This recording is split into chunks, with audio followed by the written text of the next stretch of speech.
pembersihan jiwa dan kajian yang menjelaskan terkait dengan beberapa hal yang menjadi pegangan seorang muslim dalam bagaimana kemudian dia melihat hatinya itu, ya. Apakah hatinya ini cenderung untuk berbuat ketaatan kepada Allah Tabaraka wa Ta'ala, ataukah kecenderungan hati tersebut jauh dari Allah Subhanahu wa Ta'ala. Taib, pasal berikutnya kita akan lanjutkan, masih bahas bab besar kita, yakni terkait dengan sebab-sebab hati ini mendapatkan suplemen gizi. Sebab-sebab hati kita mendapatkan kebaikan dan senantiasa kemudian bergerak untuk terbiasa dengan fastabiqul khairat. Ya, ini poin yang kedua, faqala al-muallif rahimallahu taala al-istighfaru. Ternyata kalimat istighfar jamaah sekalian salah satu di antara faktor yang bisa menyebabkan hati kita mendapatkan suplemen gizi. Ya. Dan istighfar ini sederhana kalau kita menyebut dalam istilah para ulama bahwa istighfar itu adalah kalimat yang hina idin ibaratun anitalabil maghfirah bil lisan. Jadi istighfar itu sering diucapkan oleh para ulama dengan kalimat yang kemudian dituntut untuk mengucapkan dalam lisan. Sehingga sebutlah kemudian kalimat istighfar kita ucapkan dalam lisan cukup dengan astaghfirullah. Astaghfirullah. Ada sesuatu yang harus kita lakukan ketika kita melihat sebuah maksiat, minimal dengan istighfar kepada Allah Subhanahu wa Ta'ala. Nah, apa tujuan daripada istighfar ini? Ya. Tujuannya adalah anil wiqayati syarrid dunub, untuk melindungi keburukan-keburukan dari kemaksiatan, agar kemudian keburukan-keburukan itu tertutup, atau minimal kemudian keburukan tersebut dengan istighfar yang kita lakukan tidak dibuka di hadapan Allah, tidak dibuka kemudian aib kita karena lantaran diampuni, ditutupi oleh Allah Subhanahu wa Ta'ala. Dan kalau kita melihat jamaah sekalian rahimakumullah, banyak sekali di antara ayat yang menjelaskan terkait dengan istighfar itu sendiri. Salah satunya Allah Azza wa Jalla berfirman di dalam surah Al-Muzammil, ya. Allah berfirman, "Fastaghfirullah innallaha ghafurur rahim." Dan mintalah, ya, ampun atau istighfarlah kalian kepada Allah, sesungguhnya Allah adalah zat yang maha mengampuni dan zat yang maha belas kasih sayang. Maka di ayat yang mulia ini ada sebuah perintah, hendaknya kita perbanyak istighfar kepada Allah Subhanahu wa Ta'ala. Dan Allah Subhanahu wa Ta'ala juga memuji orang-orang yang senantiasa minta ampun, istighfar kepada Allah Subhanahu wa Ta'ala di waktu subuh, di waktu ashar, di waktu makan sahur. Allah Azza wa Jalla berfirman, wal mustaghfirina bil ashar, dan orang-orang yang minta ampun kepada Allah di waktu sahur. Karena di waktu sahur itu adalah sepertiga malam dan salah satu waktu yang mustajab. Salah satu waktu yang mendapatkan kemuliaan. Salah satu waktu yang kemudian Allah Azza wa Jalla turun di bumi ini untuk senantiasa mengampuni hamba-hambanya yang minta ampun di sepertiga malam. Maka menjadi hal yang harus kita perhatikan ketika kemudian orang yang beristighfar kepada Allah Subhanahu wa Ta'ala adalah bagian daripada amal soleh yang bisa membuat hatinya bersih. Jemaah sekalian rahimani wa rahimakumullah. Dan juga kalau kita lihat dalam surah An-Nisa misalnya, di ayat 110. Jadi kalau kebiasaan manusia itu kan tidak lepas dari maksiat, ya, dari dosa. Ya, oleh karenanya Nabi kita bersabda, kullu ibni Adam, ya, setiap anak cucu Adam itu punya apa? Kesalahan, punya dosa, punya kekhilafan. Lakin akan tetapi wa khairul khata'ina at-tawwabuna. Tetapi orang yang terjatuh dalam maksiat, terjatuh dalam dosa, maka segera dia bertaubat kepada Allah Subhanahu wa Ta'ala. Dan itu adalah nilai plusnya. Keutamaan bagi orang yang terjerumus dalam maksiat, segera dia bangkit, istighfar, minta ampun kepada Allah Azza wa Jalla. Allah berikan dalam surah An-Nisa ayat 110. Wa may ya'mal, barang siapa yang berbuat su'an, perbuatan keburukan, ya, bisa bentuknya adalah kefasikan atau mungkin perbuatan-perbuatan al-khabair, aw yadhlim nafsahu, atau dia mendolimi dirinya sendiri. Ya. Di sini ada hal yang menarik jemaah sekalian, Ketika Allah sebutkan wayadlim nafsahu, ketika dia mendolimi diri sendiri, berarti ada kedoliman yang sifatnya itu adalah mendolimi diri kita sendiri. Ya, sebagaimana salah satu di antara perkataan Hasan al-Basri rahimallahu ta'ala dan al-Imam Abu Qatadah rahimallahu ta'ala, beliau menyebut bahwa adzulmu yang qasimu ila salasati aqsam. Bahwa kezaliman itu dibagi oleh beliau ada 3 hal. Pertama, kezaliman alladzi la yughfar. Kezaliman yang kategorinya tidak diampuni oleh Allah Azza wa Jalla. Yang itu sifatnya kezaliman Allah, kezaliman hambanya kepada Allah Subhanahu wa taala. Kezaliman kita sebagai makhluk kepada Sang Khalik. Dengan bentuk apa? Dengan bentuk berbuat kesyirikan kepada Allah Subhanahu wa taala. Nah, jemaah sekalian rahimakumullah, berarti kezaliman yang kategorinya adalah kezaliman akbar. Kezaliman yang kategorinya kezaliman terhadap Allah Azza wa Jalla adalah orang yang berbuat kesyirikan. Oleh karenanya Allah abadikan dalam surah Luqman, ya, ketika Luqman Al-Hakim rahimallahu taala, beliau memberikan nasihat kepada putra-putrinya. Seraya beliau mengatakan, "Ya bunayya, wahai anak-anakku, la tusyrik billah." Jangan pernah kalian berbuat kesyirikan kepada Allah Azza wa Jalla. Inna syirka ladulmun adim, karena kesyirikan itu terkategorikan kezaliman yang sangat besar kepada Allah Subhanahu wa taala. Nah, kenapa kesyirikan dikatakan zalim, jemaah? Karena orang itu meletakkan sesuatu yang tidak pada tempatnya kepada Allah Subhanahu wa taala. Yang harusnya Allah diibadahi, Allah dimintai, ternyata dia menyembah kepada selain Allah, dia meminta kepada selain Allah, maka dia berbuat kezaliman kepada Allah. Dan itu kezaliman alladzi la yughfar.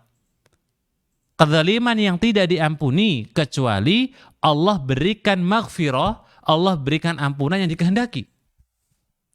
Maka secara garis besar, kesyirikan tidaklah diampuni ketika kesyirikan itu di bawah mati. Innallaha la yaghfiru ayyushraka bihi wa yaghfiru ma duna dzalika liman yasha. Allah tidak mengampuni dosa kesyirikan kecuali orang-orang yang dikehendaki oleh Allah Azza wa Jalla. Jika dosa kesyirikan itu di bawah apa? Di bawah mati, ya. Nah, kita kembali ke poin penting kita tadi dalam surah An-Nisa ayat 110. Ketika Allah Azza wa Jalla menyebutkan bahwa kezaliman, ya, kezaliman itu sifatnya adalah kezaliman untuk diri kita. Sedangkan Hasan al-Basri menyebut ada 3 hal. Kezaliman kepada Allah dan kezaliman bisa jadi diampuni oleh Allah Azza wa Jalla, dan itu kezaliman terhadap manusia. Berarti ada kemungkinan kezaliman kepada manusia tidak diampuni. Ya, karena mungkin belum selesai ketika di dunia, belum kemudian terselesaikan ketika urusannya dengan manusia, sampai di hadapan Allah kezaliman itu masih ada. Bisa jadi. Ya, maka jangan dianggap enteng jamaah sekalian rahimakumullah ketika seorang itu berbuat kezaliman terhadap orang lain.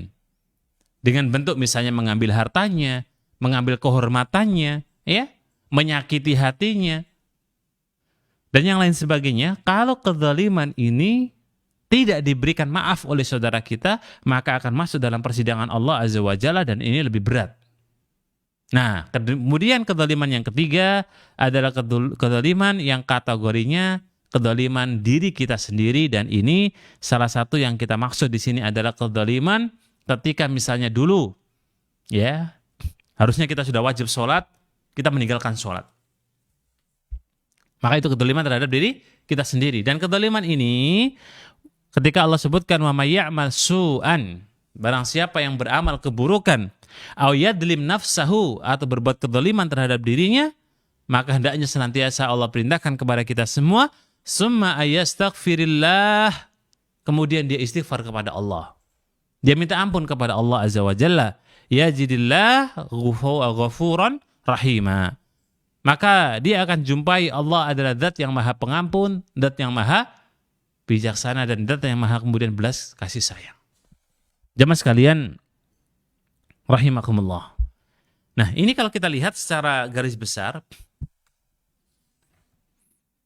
bahwa istighfar itu adalah suatu ucapan atau perbuatan dalam lisan yang kemudian untuk mendapatkan ampunan dari Allah Azza wa Jalla. Ada yang kedua kita sebut dalam istilah ilmu fikih, ya, atau tazkiyatun nufus, ada istilah at-taubah.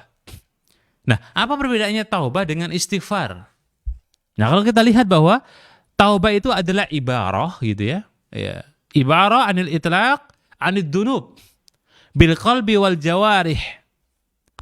Kalau taubat itu adalah memang benar-benar kita murni ingin meninggalkan, melepas semua bentuk-bentuk dosa, maksiat dari lubuk hati yang paling dalam, ya, dari hati yang kemudian benar-benar ingin melepas kemaksiatan dan dosa dan diikuti dengan perbuatan.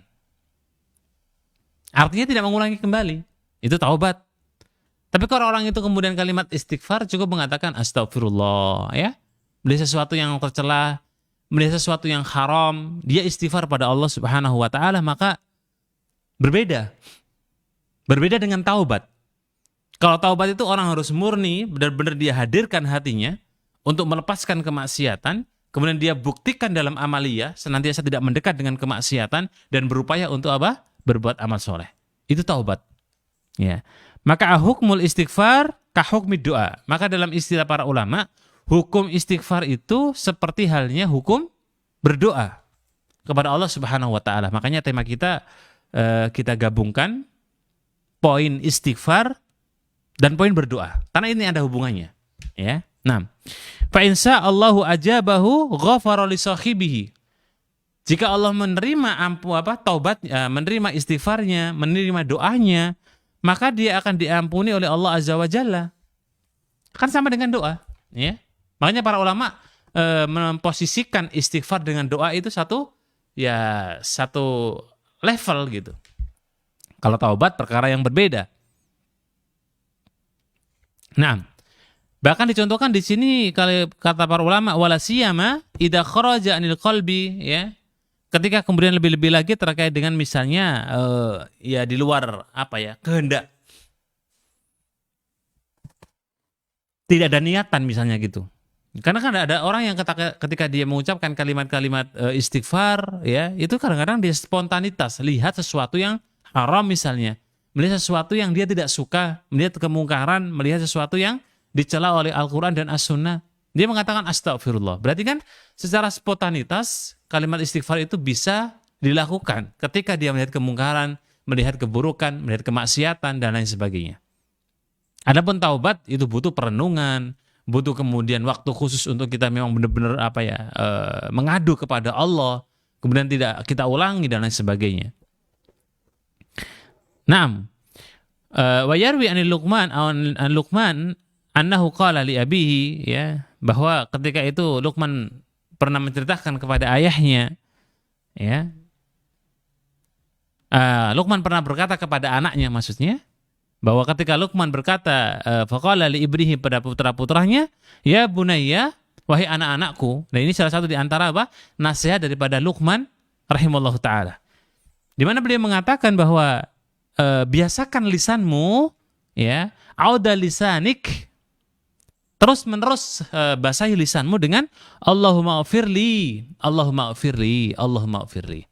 Ya Allah ampuni aku, ya Allah ampuni aku, ya. Fa inna Allah sa'at.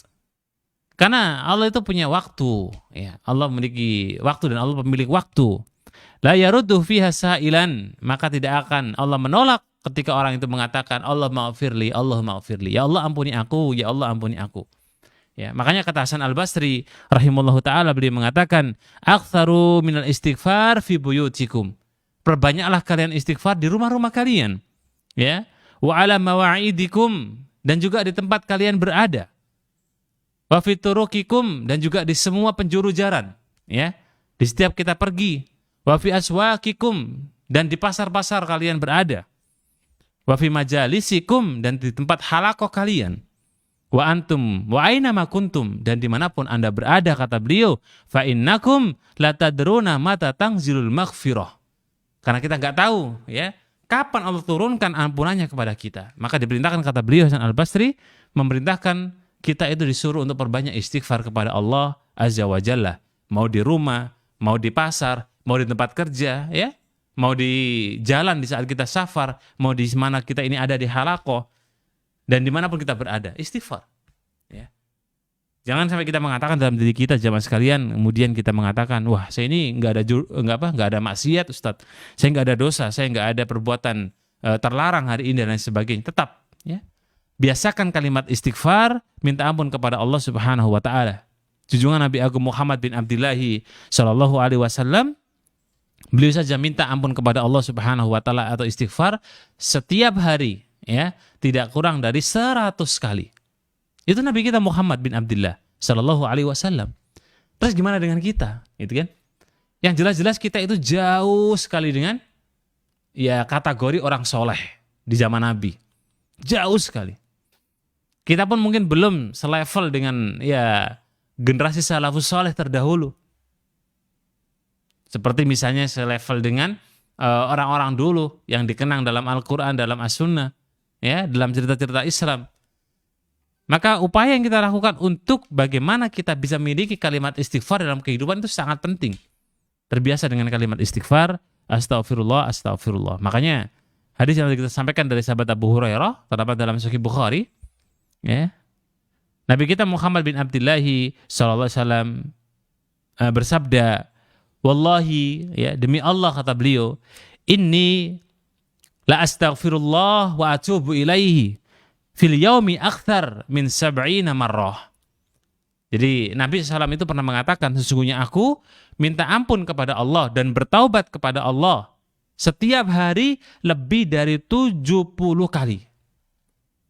Ya, 70 kali. Bayangkan. Padahal sekali aja sudah luar biasa. 2 kali luar biasa, 3 kali luar biasa. Setiap hari sekali aja itu sudah hebat gitu ya. Biasanya ada orang istighfar sehari, setiap hari dia istighfar, astagfirullah, astagfirullah. Besoknya lagi dia istighfar lagi, astagfirullah. Besoknya lagi terus istighfar, astagfirullah. Istiqomah orang ini. Itu belum sebanding dengan Nabi kita Muhammad bin Abdullah sallallahu alaihi wasallam yang beliau itu istighfarnya sehari, semalam 70 kali lebih. Ya. Di mana dalam hadis dikatakan fil yaumi akthar min 70 marrah. Sehari lebih daripada 70 kali. Luar biasa. Dalam hadis yang lain Nabi kita bersabda, ya. Qal dari sahabat Abu Hurairah, qal beliau berkata, sami'tu Nabiya sallallahu alaihi wasallam.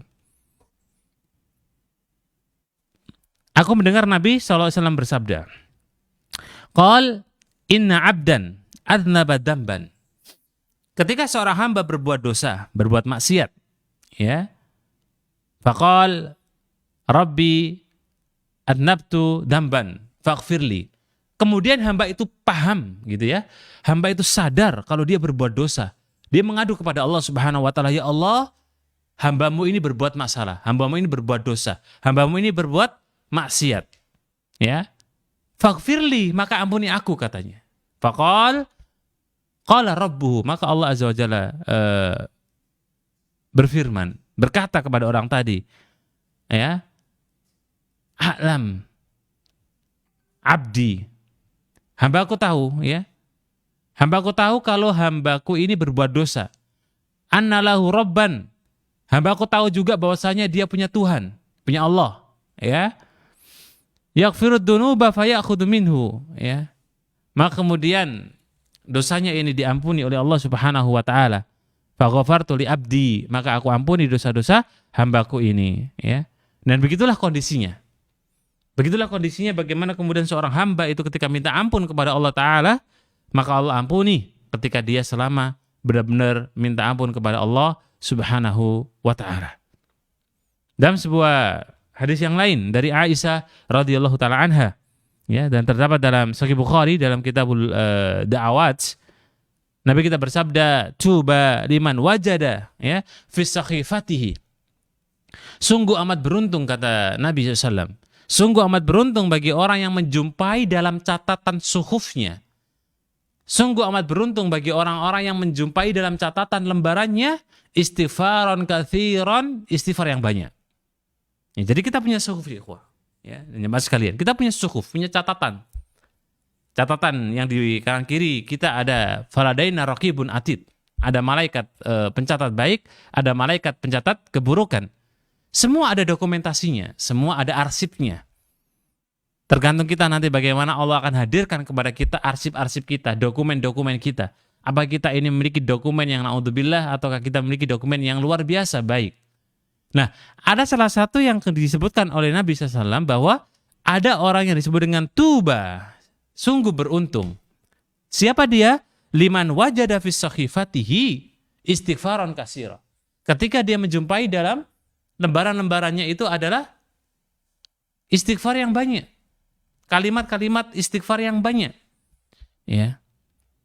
Ini menunjukkan bahwa kalimat yang disebutkan oleh Nabi istighfaran katsira, bahwa seorang muslim hendaknya dia memperbanyak istighfar kepada Allah Subhanahu wa taala. Taib, jamaah sekalian rahimakumullah. Imam Qatadah rahimallahu taala beliau juga menyebutkan, ya, in hadal Quran yadullukum ala da'ikum, ya, wa dawaikum, fa amma da'ukum fad-dunub wa amma dawa'ukum fal istighfaru. Al-Imam Qatadah rahimahullah ta'ala beliau mengatakan bahwasanya sesungguhnya Al-Quran itu menunjukkan kepada kalian, di situ ada penyakit, di situ ada obatnya. Dan ada pun yang namanya penyakit yang jelas dan gamblang itu adalah apa? Dunub, perbuatan dosa, perbuatan maksiat. Fa'amma dawa'ukum, adapun obat untuk maksiat itu, beliau menyebutkan fal istighfaru, maka perbanyaklah istighfar kepada Allah Subhanahu wa taala. Ali bin Abi Thalib pernah mengatakan juga, ya, sebagaimana kita jumpai perkataan beliau ini, sebagian para ulama menyebutkan terkait perkataan yang masyhur, ya, di kalangan para atba'ut tabi'in. Ali bin Abi Thalib mengatakan, ma'alhamahullahu subhanahu abdan, tidaklah Allah berikan ilham, tidaklah Allah berikan kemudian sebuah kelebihan kebaikan untuk seseorang hamba melainkan al-istighfar, ya, kecuali kalimat istighfar. Berarti kalau kemudian istighfar dalam diri kita itu luar biasa, ya, banyak gitu, ya. Artinya kita di setiap saat istighfar kepada Allah tabaraka wa taala, kita minta ampun kepada Allah Subhanahu wa taala, maka itu bagian daripada apa? Amal soleh, ya. Dan semoga Allah berikan kebaikan untuk kita semua ketika kita beristighfar kepada Allah Subhanahu wa taala. Tapi jamaah sekalian rahimani wa rahimakumullah. Tadi kita singgung di awal bahwa istighfar itu, ya, kurang lebih sama dengan doa, ya. Jadi sama-sama dalam bab masalah lisan. Bab dalam masalah lisan. Baik, terkait dengan bab masalah doa, kalau kita melihat dalam surah Ghafir, ya, Allah Azza wa Jalla berfirman, ad'uni astajib lakum.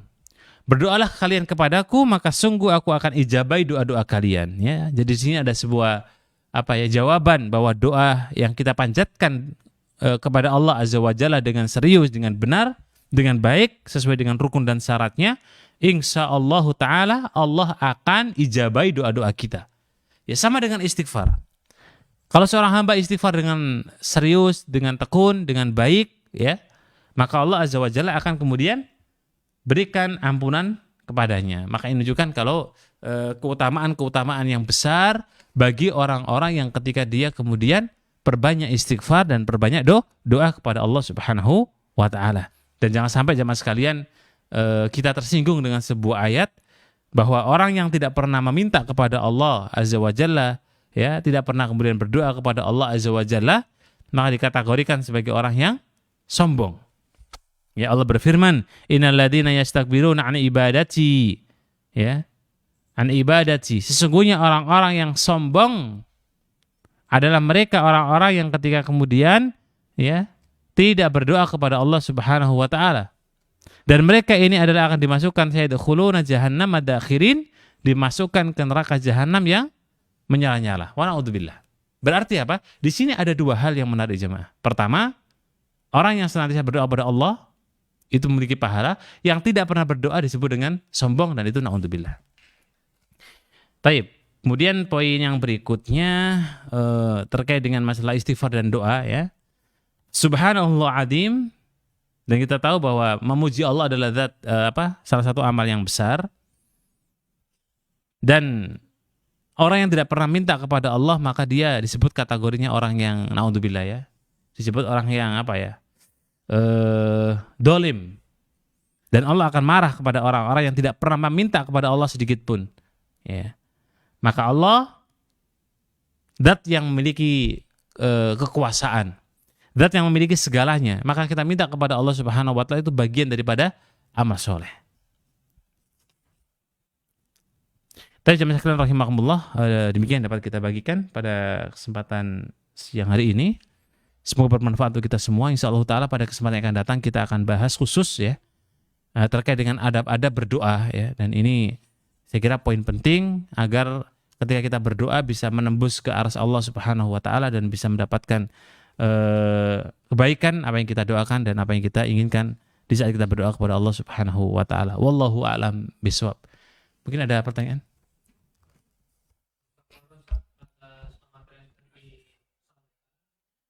Ada pertanyaan dari WhatsApp, Ustaz, bagaimana zikir setelah selesai sholat itu urutannya bagaimana, Ustaz? Setelah zikir. Baik, barakallahu fikum. Ya, beberapa versi dalam zikir setelah sholat ya. Pertama adalah astagfirullah 3 kali. Kemudian Allahumma antas salam sampai selesai.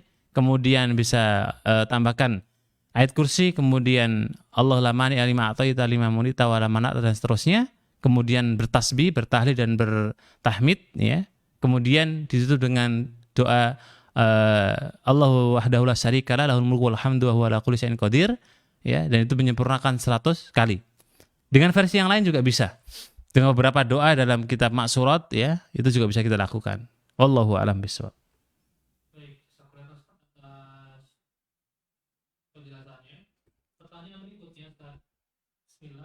Assalamualaikum warahmatullahi wabarakatuh. Waalaikumsalam warahmatullahi wabarakatuh. Bertanya Ustaz, bagaimana solusinya terhadap anak yang saat ini sering sekali menggunakan gadgetnya untuk bermain game, Ustaz? Ya, baik. Barakallahu fikum.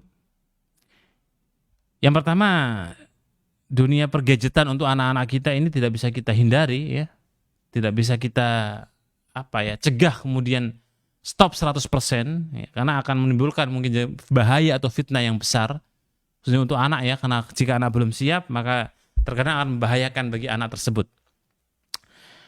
Yang pertama perlu untuk kita carikan pengalihan kesibukan gitu ya. Misalnya dicarikan kesibukan misalnya berenang misalnya, atau mungkin diajak untuk bersepeda misalnya, atau mungkin diajak untuk aktivitas yang lain. Jadi kalau bisa dia agak dilalaikan dengan gadgetnya. Itu yang pertama ya. Juga dengan hal yang lain yang positif. Terus yang kedua, bisa kemudian ditekankan terhadap bagaimana pemahaman bahaya gadget. Jika memang sudah bisa diajak untuk diskusi misalnya gitu ya. Ya, bisa diajak untuk berbicara. Artinya bisa untuk berpikir ya, mungkin anak-anak 4 SD kelas 5 sudah bisa lah. Dikenalkan akan bahaya-bahayanya. Dan yang ketiga, coba pilihkan teman-teman yang baik saat dia berkomunikasi, berinteraksi dengan teman-temannya. Ini akan berpengaruh sekali. Biasanya kalau anak-anak itu main gadget, temannya dia akan terbawa dengan sendirinya. Dan itu harus kita cegah. Yang keempat mungkin yang terakhir itu bisa kita doakan gitu ya. Karena dengan doa itu siapa tahu Allah berikan kebaikan untuk kita semua. Wallahu a'lam bishawab.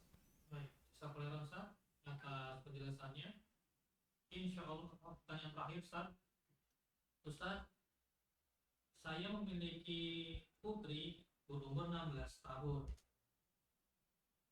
dan putri anak ini suka sekali sama K-pop, Ustaz. Bagaimana solusinya, Ustaz, untuk biar dia mengurangi terhadap K-pop itu, Ustaz? Tayyib. Barakallahu fiik. Ya. Ini pun juga salah satu di antara fitnah media yang ya, suka pop atau K-pop dan lain sebagainya ataupun yang semisal dengan itu. Dan ini saya kira adalah hal-hal yang menjurus kepada kefasikan begitu. Jika memang sudah kecanduan, itu sesuatu yang kemudian butuh diterapi khusus gitu ya.